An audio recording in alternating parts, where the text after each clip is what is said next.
দুর্নীতির প্রতি মায়া দেখানো শুরু করেছেন ডক্টর ইউনূস স্যার। দুদক কোথায়?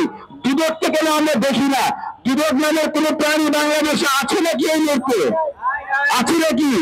দুদক হয়েছে দুর্নীতিবাজ বড় লোকদের ফ্যান ক্লাব। এই দুদক যদি দুর্নীতিবাজদের ফ্যান ক্লাব হয়ে থাকতে চায়, তাহলে দুদকের ইট আমরা খুলে নিয়ে আসবো। কোন উপদেষ্টার বিরুদ্ধে কোন তদন্ত হচ্ছে না, এতগুলো ইনফরমেশন বেরোচ্ছে, কোন নোটিশ নাই, রিপোর্ট নাই। আর দুদককে কি বলবো?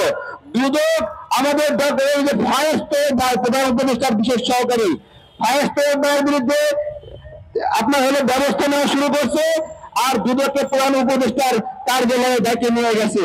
আমার কথা, ডক্টর ইউনূস স্যার, আপনার দপ্তর দুদকের চেয়ারম্যানকে ডেকে নিয়ে গেছে।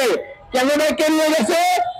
বলতেছে যে কেন এই যে ফায়ার বিরুদ্ধে তদন্ত হচ্ছে, এই যে দুর্নীতির প্রতি মায়া দেখানো শুরু করেছেন doctor Yunus sir. Doctor Yunus sir, আপনার যে সামনের চেহারা, যে ইন্টারন্যাশনাল গ্রেডের এ ক্লাস, এটাকে এ ক্লাস থাকতে দেন। এটা যদি বি ক্লাসে করতে চান, এটা কিন্তু অলরেডি কোন ক্লাসে আছে আমরা জানি না সবাই।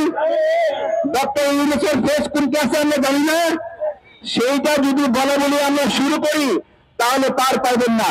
আমরা আলটিমেটাম দিতে চাই স্যার। আমরা কি 7 দিনের আলটিমেটাম দিতে পারি? যে আলটিমেটাম হলো একটা নির্দিষ্ট আইন পাস করতে হবে। তত্ত্বাবধায়ক সরকারের আইনটা আছে যে তত্ত্বাবধায়ক সরকারের কোন উপদেষ্টা নির্বাচনে অংশগ্রহণ করতে পারবে না। এই সরকার কি তত্ত্বাবধায়ক সরকারের মতো নয়? অন্তর্বর্তীকালীন সরকার কি তত্ত্বাবধায়ক সরকারের মতো নয়? তাহলে যেই আইন তত্ত্বাবধায়ক সরকারের জন্য আছে, সেই আইন এই সরকারের জন্য বলবৎ। এবং ওই আইনটাই যে তত্ত্বাবধায়ক সরকারের কোন উপদেষ্টা নির্বাচন করতে পারবে না, একইভাবে অন্তর্বর্তীকালীন সরকারের ক্ষেত্রে নির্বাচনে অংশগ্রহণ করতে পারবে না। আইন লাগলে আইন নিয়ে, কিন্তু উপদেষ্টাদের এমপি করতে আমরা দেব না, নির্বাচন করতে আমরা দেব না। 7 দিনের আলটিমেটাম ডক্টর ইউনূসকে নিশ্চিত করতে হবে।